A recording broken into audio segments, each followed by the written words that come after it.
Sur les 13 coups d'État enregistrés dans le monde depuis 2017, tous sauf un, le Myanmar en février 2021, ont eu lieu en Afrique. Ceci soulève, à n'en point douter, nombre d'interrogations liées aux pratiques démocratiques sur le continent et pas que. Force est de constater que le modèle démocratique est aujourd'hui plus l'exception que la norme et son recul contemporain à l'échelle mondiale rappelle bien tristement la récession des démocraties durant l'entre-deux-guerres, pour citer le site atlassociaux.com.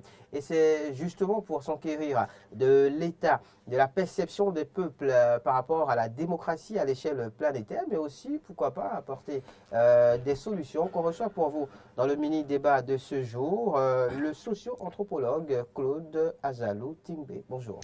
Bonjour Ahmed, bonjour à tous les téléspectateurs et tous les auditeurs de Diaspora FM. Bienvenue sur notre plateau. Merci, c'est un plaisir. Nous sommes désormais uniquement sur IDN Télévision, puisque Diaspora FM a désormais sa matinale. Ah d'accord. Radio Réveil qui d'ailleurs en ce moment doit être en cours avec Jérôme Adjomaï. D'accord. Alors, pour donc entrer de plein pied dans ce sujet, dont vous nous faites l'honneur justement d'apporter, on va dire, quelques clarifications, en tout cas par rapport auxquelles vous nous faites l'honneur d'apporter quelques clarifications. On va commencer par chercher à apprécier la situation actuelle de la démocratie dans le monde de manière générale. D'accord, merci beaucoup. Je pense que c'est une très importante question, dans la mesure où aujourd'hui on remarque assez de conflits électoraux, assez de crises politiques, assez d'irrégularités liées à la démocratie. Il faut dire que, des coups d'État, par exemple, surtout en Afrique de l'Ouest qu'on connaît depuis quelques années, et quelques problèmes avec les institutions d'intégration régionale, comme la CEDEAO, l'UEMOA et autres.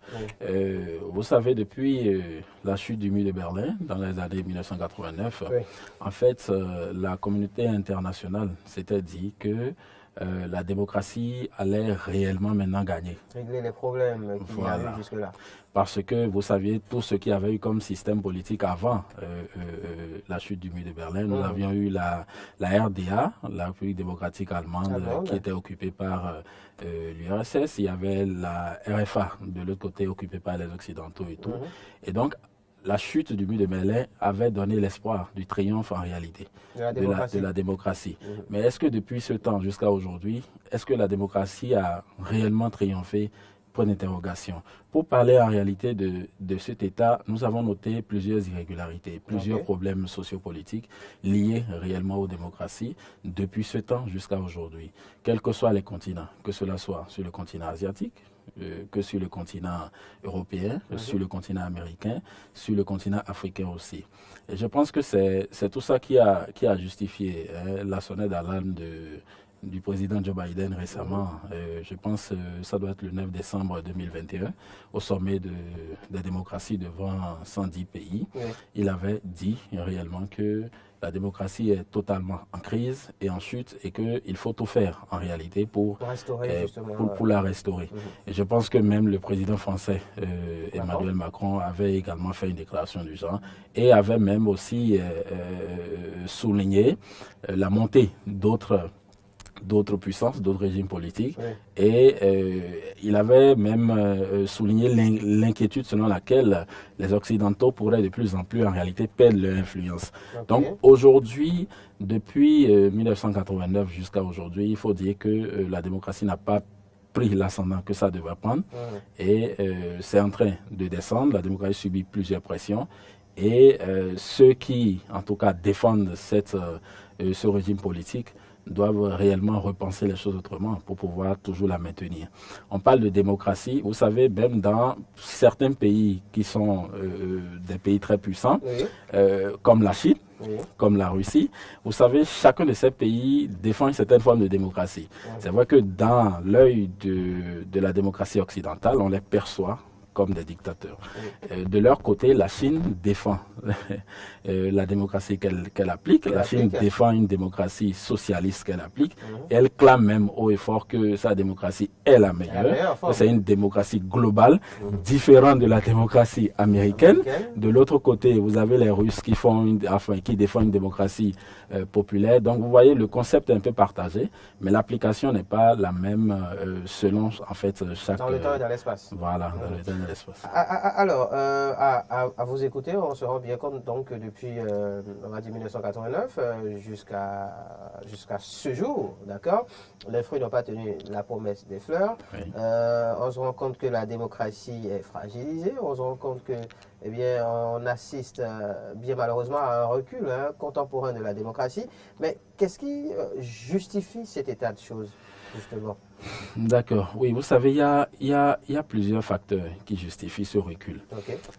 Je vais d'abord prendre ce qui nous concerne directement, le racisme, qui est quelque chose qui fragilise la démocratie et la liberté. Là, on parle du continent africain, c'est ça? Non, pas que du continent africain.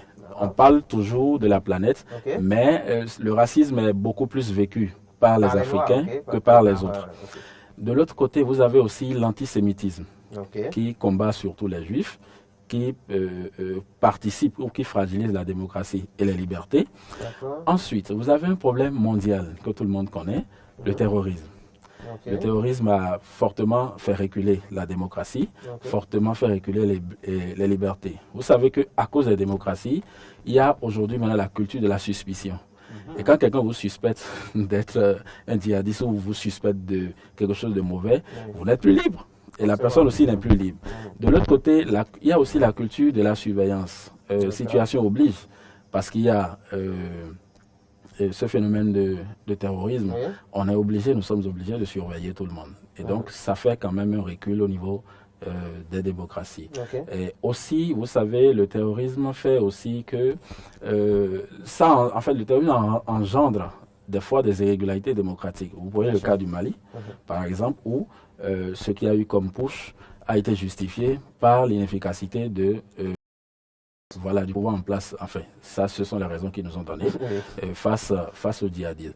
À part toutes ces raisons du terrorisme, vous avez aussi la Covid-19 qui a fait réellement reculer les libertés. Sacré Covid. La Covid, sur l'échelle planétaire, nous a imposé une certaine dictature sanitaire où on était obligé de faire des confinements selon les pays. Qui forcément n'a pas plu à tout le monde. Voilà, donc il y a eu source de tension, il y a eu les reculs de liberté et les gouvernants avaient l'obligation de prendre ces mesures-là pour pouvoir quand même sauvegarder, pour lutter contre cette propagation. Donc voilà un peu, en quelque sorte, quelques raisons qui fragilisent... justifient ce recul démocratique constaté, on va dire, à l'échelle planétaire. Donc on a parlé de racisme, d'antisémitisme, de terrorisme, de suspicion, évidemment. De la culture de la surveillance, de la Covid aussi, quand même, qui n'échappe pas. Et de la corruption aussi. De la corruption aussi. Alors c'est vrai qu'il y a tellement de raisons, on pourrait continuer par en citer. On pourrait même citer, alors je dis peut-être des bêtises, mais la châtaigne d'Avis, par exemple, qui d'une autre, elle source de tension. Et là où il y a tension, forcément, les populations ne sont pas contentes. Donc ça peut contribuer à ça peut contribuer surtout quand à fragiliser. surtout quand en face, eh bien, le gouvernement